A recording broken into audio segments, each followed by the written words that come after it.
빅토르 위고의 원작 소설인 노트르담 드 파리를 뮤지컬한 노트르담 파리의 공연 내용 중 이런 메시지가 있습니다. 여주인공 에스메랄다를 사랑한 노트르담 대성당의 주교인 포롤로는 어릴 적부터 성직자의 길을 걸어온 박학다식한 인물입니다. 그리고 또 대단한 권세를 가진 신부님이었습니다. 그런 그가 집시의 여인 에스메랄다를 사랑했습니다. 하지만 에스메랄다는 근위 대장과 사랑에 빠져서 주교에게는 관심조차 주지 않습니다. 주교는 이 사랑의 열벽을 앓다가 질투심에 눈이 멀어서 음모를 짜내어서 에스메랄다를 죽음으로 몰아넣습니다. 그는 신부인 자신이 욕망의 노예가 되어 가는 모습을 바라보면서 몇 차례나 하나님 앞에 갈등하고 번민합니다. 하지만 그는 마지막 순간까지도 주께로 돌이키지 않습니다. 그는 욕망의 화신이 되어서 몸서리치다가 에스메랄다가 교성으로 채워지는 그 현장에서 노트르담 종지인 콰지모도에서 그도 최후를 맞게 됩니다. 하나님을 믿는 사람이었습니다. 그 앞에는 믿음의 길과 욕망의 길이 있었는데 마지막 순간까지도 회심하지 않고 욕망을 택한 그의 모습을 보여주고 있습니다. 하나님 명을 거역하고 선악을 알게 하는 나무의 열매를 따먹은 아담과 그의 아내는 이제 죽을 수밖에 없게 됐습니다. 창세기 2장 17절 말씀은 선악을 알게 하는 나무의 열매를 따먹은 자는 그날 반드시 죽임을 당할 것이라고 주께서 말씀하셨습니다. 그런데 놀랍게도 대반전이 일어났습니다. 창세기 2장 22절 말씀을 보면 하나님께서 아담의 갈비뼈로 여자를 만들었습니다. 한 여인을 만들었는데 그때 그 여인의 이름이 없었습니다. 근데 오늘 본문인 창세기 3장 20절 말씀 보면 하나님께서는 아담의 아내에게 이름을 붙였습니다. 그의 이름은 하와였습니다. 그 이름의 뜻말은 모든 산자의 어머니라는 의미였습니다. 지금 죽을 수밖에 없는 인생입니다. 죄로 인해서 죽게 됐습니다. 그런데 놀랍게도 하나님께서 아담의 아내에게 모든 산자의 어머니라는 하와의 이름을 붙였습니다. 웬일입니까? 정말 어떻게 이런 일이 일어났습니까? 그런데 이것은 하나님께서 말씀을 통해서 아담의 아내가 모든 산자의 어머니가 된다라고 말씀 주셨습니다. 쇼킹할 수 있습니다. 충격적인 말씀일 수 있습니다. 어떻게 이런 상황이 연출되었는가? 말씀에 대한 질문은 말씀으로 돌아가면 그 질문에 대한 답을 구할 수가 있습니다. 아담과 하와는 하나님 말씀을 거역하고 선악을 알게 하는 나무의 열매를 따먹음으로 죽을 수밖에 없게 됐습니다. 하나님께 범죄한 것입니다. 죄를 지은 겁니다. 아담과 하와가 죄를 지은 후에 어떻게 됐는가? 창세기 3장 7절 말씀입니다. 이에 그들의 눈이 밝아져 자기들이 벗은 줄을 알고 무화과 나무 잎을 엮어 치마로 삼았더라.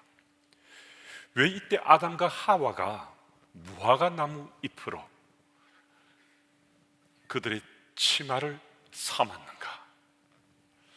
에덴 동산은 온갖 식물이 무성해져서 거대한 식물원 같았습니다. 마치 식물의 파라다이스 같았습니다.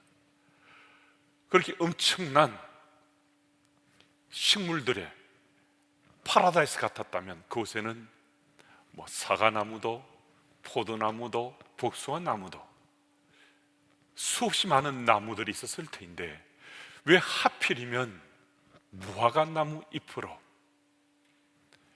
치마를 만들어 입었는가 하는 것입니다. 성경은 무화과 나무 잎이나 열매에 대해서 일관되게 동일한 의미로 말씀을 우리에게 전해주십니다. 열왕기하 20장에서 히스기야 왕이 병들어 죽게 됐을 때 무화과 반죽으로 그 환부를 붙였을 때 그의 생명이 소생함을 받았습니다. 요한복음 1장에서 예수님 제자 나다나엘이 무화과 나무 아래 있을 때 부름을 받아 그는 예수님의 제자로 쓰임받게 됐습니다. 누가복음 19장에 뽕나무에 올라갔던 삭개오를 보신 예수께서 그 이름을 불렀을 때 그는 구원받은 자가 됐습니다. 개역 개정판 성경에는 이 구절을 뽕나무로 번역하고 있지만 헬라어 원어 단어에는 무화과 나무가 본래의 의미였습니다. 무화과 나무의 잎이나 열매, 무화과 나무가 성경에 등장할 때는 그곳에서는 생명의 소생함이 있고 생명의 구원함이 있었습니다. 이 무화과 나무가 일관되게 우리에게 전해주는 그 메시지를 통해서 무화과 나무를 엮어 옷을 해입은 아담과 하와의 그 속마음을 우리는 알아낼 수 있습니다. 그들은 범죄했습니다. 그들은 죄를 짓고 나서 이게 얼마나 두렵고 무서운 일인지 깨닫게 됐습니다. 그들은 숲속에 들어가 숨었습니다. 무화과 나무로 치마를 입기도 했습니다. 하지만 숲속에서 두려워서 벌벌 떨고 있었다라고 말씀이 기록하고 있습니다. 죄를 짓고 나니까 죄에 대한 두려움 때문에 어찌할 바를 몰랐는데 동시에 참 생명에 대한 본능적인 욕구도 끌어올랐습니다. 본능적으로 하나님께서 만들어내신 그 식물들 중에 무화과 나무를 통해서 그들은 생명의 소생함을 입을 수 있으리라 기대했는지 모릅니다. 그들은 참 생명의 가치를 알고 생명에 목말라 했기 때문입니다. 중범죄를 지은 인간일수록 자신의 삶에 자포자기한다고들 생각합니다. 그래서 개정의 정이 없다고 속단하기도 합니다. 하지만 그 생각이 잘못되었을 수도 있습니다. 통계적으로 중범죄를 지은 자들이 오히려 생명에 대한 욕구가 더 강한 것으로 알려져 있습니다. 아담과 하와 에덴 동산에서 평온한 삶을 누릴 때는 이 참 생명의 가치에 대해서 별로 이게 의미 있게 가슴에 와닿지 않았습니다. 저절로 주어지는 것이고 언제나 자기 속에서 그것이 움직인다고 생각했습니다. 하지만 죄를 짓고 나니까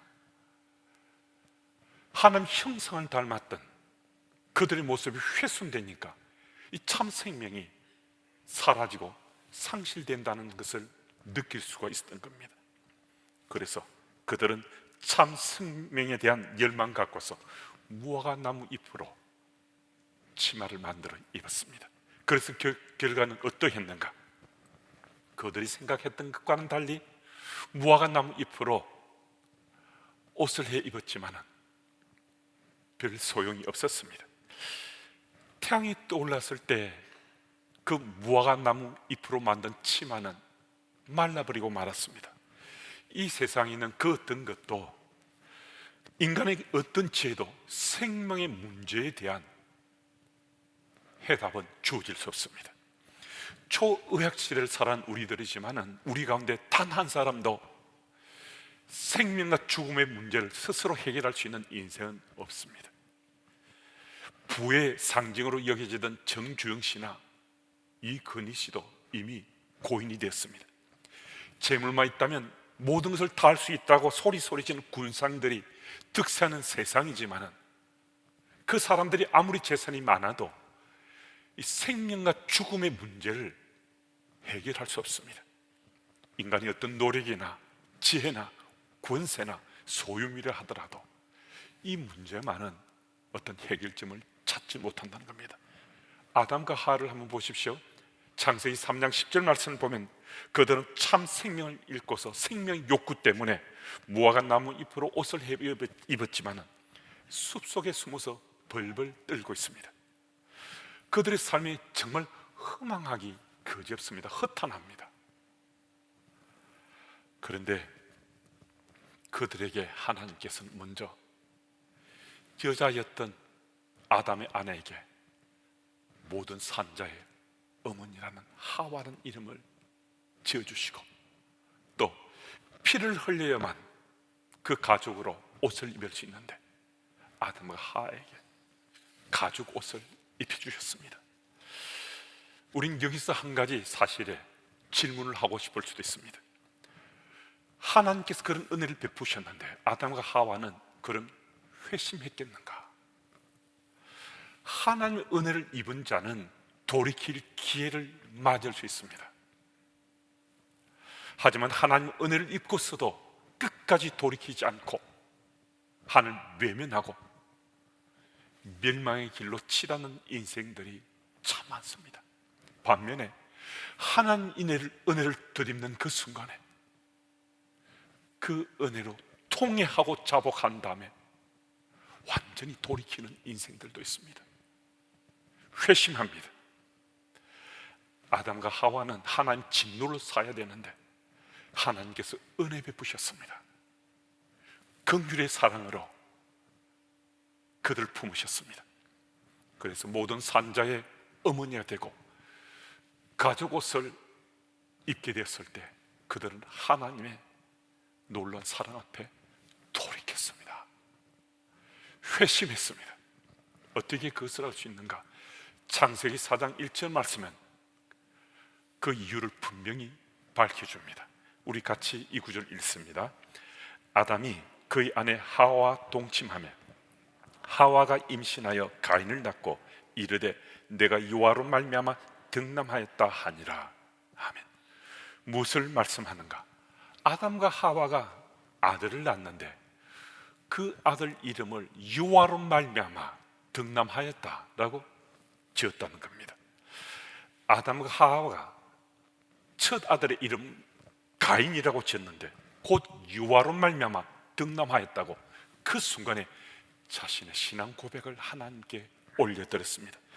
비록 그들이 지은 죄로 인해서 에덴 동산을 떠나야 했지만 그들은 하나님의 은혜로 회심한 까닭에 첫 아들을 낳았을 때 여호와로 말미암아 아들을 얻었노라고 하나님께 영광을 돌려드리며 아들의 이름을 하나님 앞에 올려드릴 수 있었습니다. 여러분, 이 구절은 아담과 하와가 분명하게 회심했다는 사실을 우리에게 밝혀줍니다. 믿음의 삶을 살아온 우리들에게 하나님께서 은혜 베푸실 때가 종종 있습니다. 아주 특별한 은혜로 우리 삶의 자리가 정말 충실하게 그 은혜로 채워질 때 있습니다. 충만한 은혜로 어찌할 줄 모르는 그런 자리에 우리가 이르기도 합니다. 여러분, 만약에 여러분과 제게 그런 은혜가 우리 삶 속에 채워진다면 바로 그때는 찬스입니다. 이 기회입니다. 죄의 모든 굴레로부터, 죄의 모든 족쇄로부터 완전히 벗어날 수 있는, 정말 자유할 수 있는 찬스를 맞았습니다. 여러분, 은혜 입은 자에게는 이런 기회가 주어집니다. 내 속에 있는 것이나 세상 다른 어떤 것으로도 이 죄의 문제는 해결되지 않기 때문에 믿는 자로 살아간 우리들이 이 죄의 문제를 해결하지 못하면 이름은 있지만은 명목상의 그리스도인이지만은 실제적인 그리스도인을 우리는 살 수 없습니다. 계속 죄가 우리를 넘어뜨리고 쓰러뜨리기 때문입니다. 가룟 유다와 베드로의 실례가 아주 적절한 예가 될 수 있습니다. 가룟 유다는 예수님이 다른 것은 몰라도, 다른 것은 다 용서하시더라도 자신이 예수님을 팔아먹은 것에 대해서는 용서하지 않을 것이야 라고 생각했습니다. 그는 양심의 가책으로 몸살을 앓다가 하나님께서 용서해 주신다는 이 사실을 믿지 못하고 자살하고 말았습니다. 반면에 베드로는 예수님을 부인하고 심지어 저주까지 했지만은 예수님은 그 죄까지도 그 흉측한 죄까지도 용서해 주시는 분이시다, 용서해 주시는 하나님의 아들이시다 하는 이 사실을 믿었습니다. 그래서 그는 회심했습니다. 돌이켰습니다. 그래서 그는 예수님 수제자로 초대교회의 틀을 닦는 가장 위대한 사도 중에 한 사람이 됐습니다. 여러분, 그래서 우리는 잊지 말아야 됩니다. 하나님의 용서는 우리의 실수나 우리가 지은 어떤 죄보다 더 크십니다. 어떤 죄도 어떤 잘못도 주께서는 다 용서해 주시는 하나님이십니다. 여러분, 하나님 은혜가 우리에게 느껴질 때요, 우린 주저하지 말아야 됩니다. 멈추지 말아야 됩니다. 바로 그 타이밍 속에 우리는 정말 돌이켜야 됩니다. 회심할 수 있습니다. 그런데 이 내용을 보면서 우리는 한 가지를 더 질문하고 싶을 수 있습니다. 아담과 하와가 회심했다면 에덴 동산에서 그냥 살아도 될 것 같은데 왜 하나님께서 아담과 하와를 에덴 동산에서 내보내셨는가? 우리는 아담과 하와가 회심했다는 이 사실에 주목하면서 아담과 하와 입장에서 보면 에덴 동산에 사는 것이 훨씬 더 좋을 것 같은데 왜 하나님께서는 그들을 에덴 동산 밖으로 내보내셨는가? 여러분, 아담과 하와는 에덴 동산을 떠나야만 한 아주 분명한 이유가 있었습니다. 그래서 하나님께서는 그들을 에덴 동산에서 내보내신 거였습니다. 하나님은 아담과 하와에게 가죽 옷을 입혀주셨습니다. 짐승의 생명의 피를 흘리지 않고서는 가죽을 구할 수가 없습니다. 짐승의 피를 흘리고 그들은 가죽 옷을 입게 되어서 참 생명에 대한 놀라운 체험을 했습니다. 그 놀라운 은혜, 그 사랑을 느끼고 체험했던 아담과 하와는 회심했지 않습니까?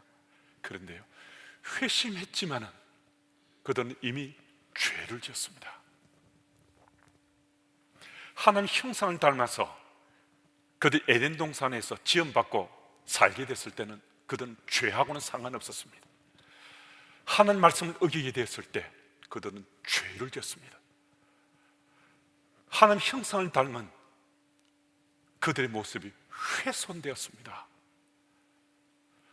죄라는 것은 한 번 지으면 회심해서 죄에 대한 용서를 받더라도 또 죄를 짓게 됩니다. 그들은 에덴 동산에 살면서 이 죄의 고통으로 심각하게 아파하면서 평생을 살아야 했습니다. 그들이 만약 죽지 않고 계속해서 그 죄로 신음하면서 평생을 죄의 문제로 가슴 앓으며 살았다면 과연 그 삶이 행복했겠는가? 그런데 죽음은 죄로부터 우리를 완전히 자유케 해줍니다. 왜냐하면 죽음을 통해서 영원히 살 수 있는 길이 열려지기 때문입니다. 성경은 우리가 죽었을 때 신령한 육체로 변한다고 말씀합니다. 그 죄의 문제, 죄와는 완전히 분리된 신령 육체가 되는 그 길은 오직 죽음으로만 주어지는 겁니다. 여러분, 아담과 하와가 에덴 동산에 살았을 때 그들은 이 신령한 육체는 훼손되지 않았습니다. 하지만 그들이 죄를 지었을 때 신령 육체가 훼손되기 때문에 이전으로 적어도 신령 육체는 죽지 않고서는 돌아갈 수 없었습니다. 그래서 고린도전서 15장 말씀은 우리가 죽음으로 신령한 육체로 회복이 된다라고 말씀을 해 주십니다. 우리 창세기 3장 22절 24절 말씀 같이 한번 읽어보겠습니다. 우리 같이 읽습니다. 여호와 하나님이 이르시되 보라, 이 사람이 선악을 알게 하는 일에 우리 중 하나같이 되었으니 그가 그의 손을 들어 생명나무 열매도 따먹고 영생할까 하노라 하시고, 여호와 하나님이 에덴 동산에서 그를 내보내어 그의 근원이 된 땅을 갈게 하시니라. 이같이 하나님이 그 사람을 쫓아내시고 에덴 동산 동쪽의 그룹들과 두루 도는 불칼을 두어 생명나무의 길을 지키게 하시니라. 아멘. 무슨 말씀이신가? 아담과 하와를 에덴 동산에서 내보내신 것이 그들이 영생할까 염려해서 내보내셨다는 겁니다. 이 구절에 감추어진 뜻을 헤아려 보면 아담과 하와가 죄인된 상태에서 그 고통과 그 아픔 속에서 영원할까 봐 하나님께서 그들이 그곳에 고통 속에 사는 것을 막으셨다라고 말씀해 주시는 겁니다. 그러므로 하나님께서 아담과 하와를 에덴 동산 내보내신 것은 넘치도록 정말 놀라운 하나님의 사랑이 아담과 하와에게 주어진 겁니다. 죄인된 상태에서 영생하는 인생이 아니라 죽음을 통해 영생하는 영원한 생명을 얻는 그 길로 하나님께서 그들에게 그 길을 열어주셨다는 겁니다. 여러분, 세상적인 가치 기준으로 보면 에덴 동산 사는 것이 훨씬 더 좋아 보일 수 있습니다. 우리 시선은 세상의 가치 기준에 더 주목할 수 있습니다. 그런데 참 우리는 은혜 받았습니다. 우리는 복을 받았습니다. 이 땅에 발 딛고 살지만은 우리 시선은 세상적 가치 기준만 있는 것이 아니라 하늘나라 가치 기준에 대한 눈을 뜨고 살아가는 인생들입니다. 우리 시선은 하나님 나라 가치 기준도 우리 시선 속에는 담겨 있습니다.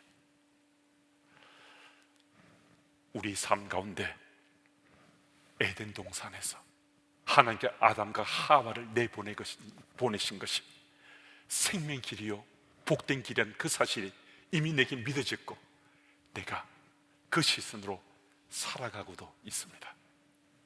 여러분, 혹 우리의 상황이 마치 아담과 하와가 에덴 동산에 내보내진 것처럼 가정이나 일터나 교회나 또 다른 공동체 속에서 세상적 가치 기준으로 더 좋아 보이지 않는 것, 무엇인가 손해보는 같은 그런 일이 우리 삶 속에 일어났을 수 있습니다.